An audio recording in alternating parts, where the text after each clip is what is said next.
ಇವತ್ತಿನ ದಿನ ಕರ್ನಾಟಕ ಪ್ರಾಂತ ರೈತ ಸಂಘದ 18ನೇ ಜಿಲ್ಲಾ ಸಮ್ಮೇಳನ ನಮ್ಮ ತವರು ಕೋಲಾರ ಜಿಲ್ಲೆಯಲ್ಲಿ ನಡೆಯುತ್ತಿರುವ ಹಿನ್ನೆಲೆಯಲ್ಲಿ ಇವತ್ತೊಂದು ನಾವು ಮಾಧ್ಯಮ ಪ್ರೆಸ್ ಮೀಟ್ ಇಲ್ಲಿ ಮುಳಬಾಗಿಲಲ್ಲಿ ನಡೆಸ್ತಾ ಇದ್ದೀವಿ. ಆದ್ಮೇಲೆ ಪ್ರತಿ 3 ವರ್ಷಗಳಿಗೊಮ್ಮೆ ನಮ್ಮ ಕರ್ನಾಟಕ ಪ್ರಾಂತ ರೈತ ಸಂಘವು ತಾಲೂಕು ಮಟ್ಟದಿಂದ ಮತ್ತೆ ಜಿಲ್ಲಾ ಮಟ್ಟದಿಂದ ಮತ್ತು ರಾಜ್ಯ ಮತ್ತು ರಾಷ್ಟ್ರ ಮಟ್ಟದಲ್ಲಿ ಪ್ರತಿ 3 ವರ್ಷಗಳಿಗೊಮ್ಮೆ ನಾವು ಒಂದು ಸಮ್ಮೇಳನ, ಒಂದು ಕಾನ್ಫರೆನ್ಸ್ ನಡೆಸ್ತೀವಿ. ಇದ್ರ ಉದ್ದೇಶ ಏನಂದ್ರೆ, ಈ 3 ವರ್ಷಗಳಲ್ಲಿ ರಾಜ್ಯ ಮತ್ತು ರಾಷ್ಟ್ರ, ಜಿಲ್ಲೆ, ತಾಲೂಕು ಮಟ್ಟಗಳಲ್ಲಿ ರೈತರ ಸಮಸ್ಯೆಗಳು ಮತ್ತೆ ರೈತ ಆರ್ಥಿಕ ಪರಿಸ್ಥಿತಿಗಳು ಮತ್ತು ರೈತರ ಸಮಸ್ಯೆಗಳನ್ನು ಒಳಗೊಂಡಂತೆ 3 ವರ್ಷಗಳಿಗೊಮ್ಮೆ ಸಮ್ಮೇಳನದಲ್ಲಿ ನಾವು ಇದನ್ನ ಚರ್ಚೆ ಮಾಡಿ ಒಂದು ಪ್ಲಾನ್ ಮಾಡ್ತೀವಿ. ಮುಂದಿನ 3 ವರ್ಷಗಳಲ್ಲಿ ಈ ರೈತರ ಸಮಸ್ಯೆಗಳನ್ನ ಯಾವ ರೀತಿ ನಾವು ತಗೊಂಡೋಗ್ಬೇಕು, ಯಾವ ರೀತಿ ಪರಿಹಾರ ಮಾಡಬೇಕು ಅನ್ನೋ ನಿಟ್ಟಿನಲ್ಲಿ ನಾವೊಂದು ಯೋಜನೆ ಹಾಕೊಳ್ತೀವಿ. ಅದಕ್ಕೆ ಈ ಒಂದು ಸಮ್ಮೇಳನ 3 ವರ್ಷಗಳಿಗೊಮ್ಮೆ ನಾವು ಮಾಡ್ತೀವಿ. ಸರ್, ಈಗ ನಮ್ಮ ಜಿಲ್ಲೆನೇ, ನಮ್ಮ ರಾಜ್ಯ, ನಮ್ಮ ಜಿಲ್ಲೆನ ತಗೊಂಡ್ರೆ ತಮ್ಗೆಲ್ಲ ಗೊತ್ತಿದೆ, ಕೇಂದ್ರ ಸರ್ಕಾರದ ರೈತ ವಿರೋಧಿ ನೀತಿಗಳೇನು. ಒಂದು ಕಡೆ ಸ್ಮಾರ್ಟ್ ಮೀಟರ್ ಇರ್ಬೋದು, ಮತ್ತೆ ವಿದ್ಯುತ್ ಖಾಸಗೀಕರಣ ಇರ್ಬೋದು, ಮತ್ತೆ ರೈತರಿಗೆ ಬೆಂಬಲ ಬೆಲೆ ನೀಡ್ಬೇಕಂತ ಹೇಳಿದ್ರು ಹಲವಾರು ವರ್ಷಗಳಿಂದ ನಾವು ಸ್ವಾಮಿನಾಥನ್ ವರದಿ ಜಾರಿ ಮಾಡಬೇಕು ಅಂತ ಹೇಳಿದ್ರು ಈ ದೇಶದಲ್ಲಿ, ಈ ರಾಷ್ಟ್ರದಲ್ಲಿ ಮತ್ತೆ ಈ ರಾಜ್ಯದಲ್ಲಿ ನಮ್ಮ ಹೋರಾಟ ನಿರಂತರವಾಗಿ ಸಾಕ್ತಾನೆ. ಆದ್ರೆ ನಮ್ಮ ಘನ ಸರ್ಕಾರಗಳು ಯಾವುದನ್ನ ಸ್ವಾಮಿನಾಥನ್ ವರದಿ ರೈತರಿಗೆ ಬೆಂಬಲ ಬೆಲೆ ನೀಡೋದ್ರಲ್ಲಿ ವಿಫಲ ಆಗಿದೆ.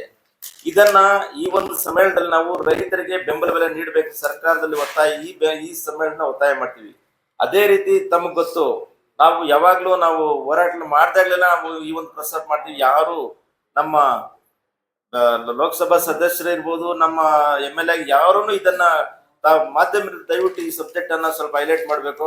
ಮತ್ತೆ ಈ ಸಬ್ಜೆಕ್ಟ್ ಅನ್ನ ಈ ಸರ್ತಿ ಅಂತ ನಾವು ಸಮ್ಮೇಳನ ತೀವ್ರವಾಗಿ ಇದನ್ನ ಸೀರಿಯಸ್ ಆಗಿ ತಗೊಳ್ತೀವಿ. ಏನು ಅಂದ್ರೆ, ಕಳಪೆ ಬಿತ್ತನೆ ಬೀಜ, ಕಳಪೆ ನರ್ಸರಿ ತಾಲೂಕಲ್ಲಿ ಎಲ್ಲಿ ನೋಡಿದ್ರು ನರ್ಸರಿ ಸಿಕ್ಕಿದ್ರ ನರ್ಸರಿ, ಆ ಬೀಜ ಅವನು ಎಲ್ಲಿ ತರ್ತಾನೆ, ಏನು ಆ ಕಂಪ್ನಿ ಏನು, ಅದಕ್ಕೆ ಮಾರ್ಕಿಂಗ್ ಏನು, ಎಷ್ಟು ದಿನ ಇರಬೇಕು, ಏನು ಗೊಬ್ಬರ ಕೊಡಬೇಕು, ಅದಕ್ಕೆ ಯಾವ ಲೈಸೆನ್ಸ್, ಒಂದು ನರ್ಸರಿಗೂ ಲೈಸೆನ್ಸ್ ಇಲ್ಲ.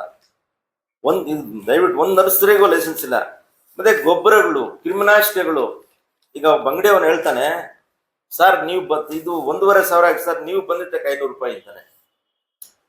ಈಗ ನಿಮ್ಗೆಲ್ಲ ಗೊತ್ತು ಈ ಸೆಂಟಿಮೆಂಟ್, ಈ ಡೈಲಾಗ್ ನೀವೆಲ್ಲ ಓದಿರ್ತೀರಾ. ಒಂದು ಅಂಗಡಿಗೆ ಹೋದ್ರೆ, ಸರ್ ನೋಡಿ ಸರ್ ಇದ್ರಲ್ಲಿ MRP 1000 ಸರ್, ನೀವು ಬಂದಿದ್ದಕ್ಕೆ 500 ರೂಪಾಯಿ ಅಂತಾನೆ. ಅಲ್ಲಿಗೆ ಎಷ್ಟು ಲಾಭ ಅಂಗಡಿ ಅವ್ರಿಗೆ? ಇದನ್ನ ಅಗ್ರಿಕಲ್ಚರ್ ಅವರು ಮಾತಾಡಲ್ಲ, ಹಾರ್ಟಿಕಲ್ಚರ್ ಅವರು ಮಾತಾಡೋದಿಲ್ಲ, ಬಿಡಿ ಈಗ ಬೇರೆ ಬೇರೆ ಮಾತಾಡ.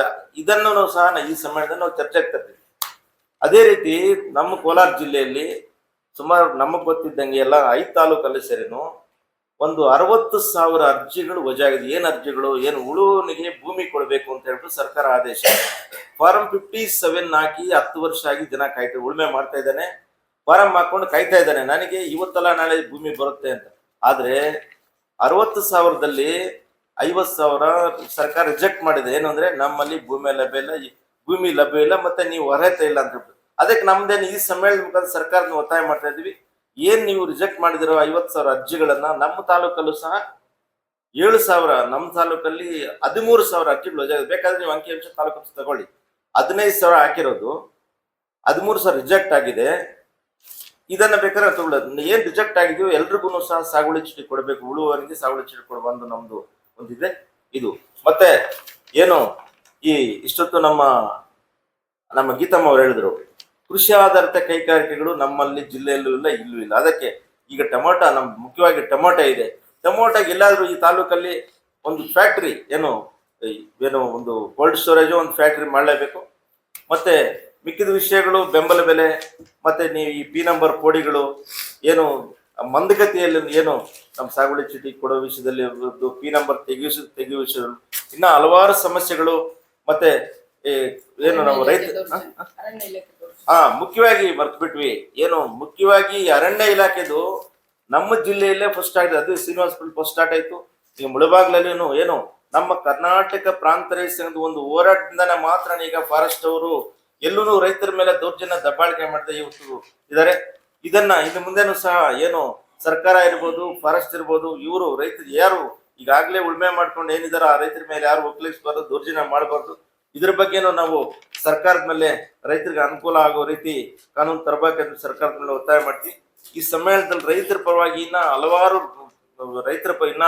ವಿಷಯಗಳು ನಾವು ನಿರ್ಣಯ ತಗೊಳ್ತೀವಿ.